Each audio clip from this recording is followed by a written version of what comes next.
Msendebuli uEnigma. Yimbephi uEnigma. Uyabasendebula abahlali. It has been confirmed.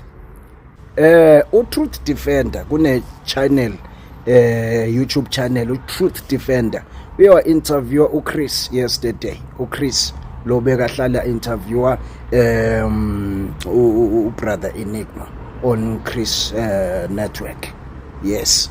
Ukwam interview. Unfortunately, to my surprise, ayisekho leya video yakhe interviewer uChris isisusiwe, because it was a confirmation ukuthi it's not rumors, it has been confirmed.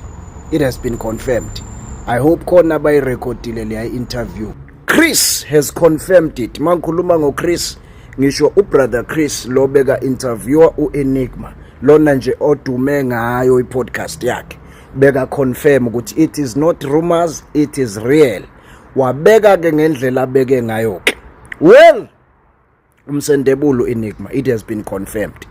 Angithi abanye balezi impanga zabalandeli bakhe kade bemphikela bethi ama rumors, bethi asesiqalileke sesiyamsukela sikhuluma into engekho. We are not surprised. Bahlale bemphikela as always. Awubasendebulile ubaqedile bonke laba bamphikayo bayalazi ngaphansi kwalezi yedwaba babhuxeke wabaqeda, ingakho bemphikela.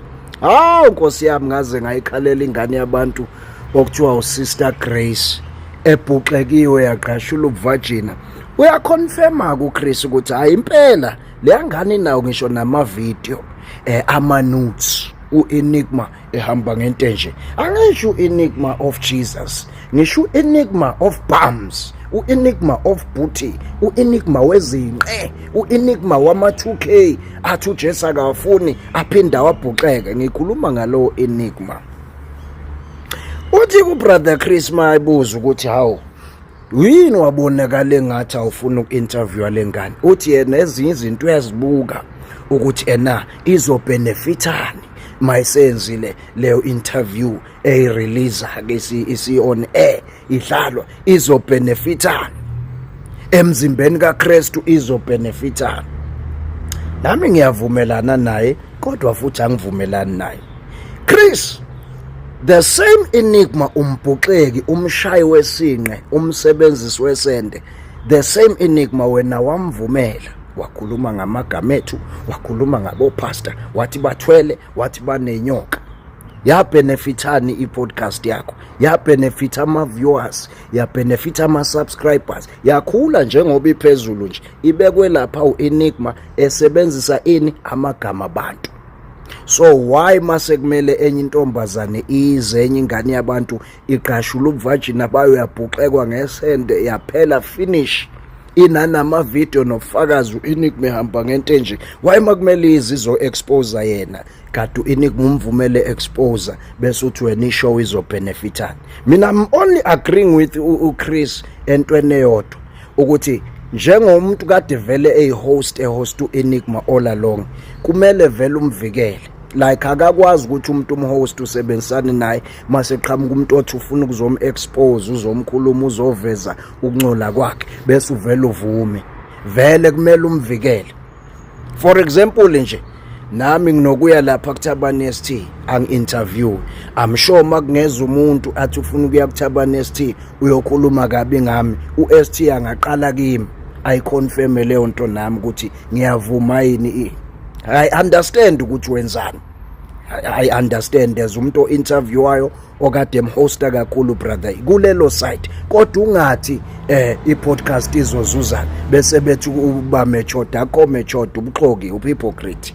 Yes, ngimina ngizwe kanjalo mangiyilalela, ngoba ukwazi ukuvumela uEnigma akhulume ngabo bonke abantu, akhulume kabi ngabo, abadestroy, asho yonke into, wena uvuma uyipublishe leyo nto. Mase kufika umuntu ozokhuluma ngaye usuthi wena umzimba kaKristu uzobenefitani?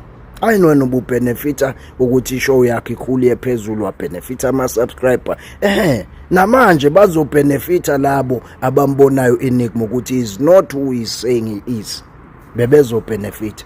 But esayidini lokumvikela, hayi, that I understand, ubusebenzisana naye akulula bese uvumela umuntu ezomcrash. uke wavumela wena lo muntu okuthiwa uphesenti wamvumela okokuqala ekhulume kabi ngami lapho waqamba amanga wayipublisha leyo nto yayo on air sakhuluma mina nawe waphinde wamvumela okwesibili esezophinda ibibenefitani yakhe show ayinto ibibenefit ama-viewers ibenefit ama-subscriber ibenefita konke ukuthi bepopular ekubenefitile thina sibenefit ukuthukwa so why mase funeke kukhulunywe ngo-Enigma bese uthi ishow izobenefitani ubuxoki uhypocrite lopho Thanjwe wena uyamvikela njengomuntu osebenzisana naye that I understand siyabonga abahlali that was the update u-Enigma umbhuxeke u-Enigma umshayi wesende akekho ngcwele akayona futhi lento ahlale iveza thuyo lokhathi uJesu athi ngathi ukhuluma noJesu uJesu wasesogweni ubethini uJesu mayibhuxeka izingane zabantu ngesende ubekephi ubesethini Jesu ubesethule eyibhuxeka ingane yabantu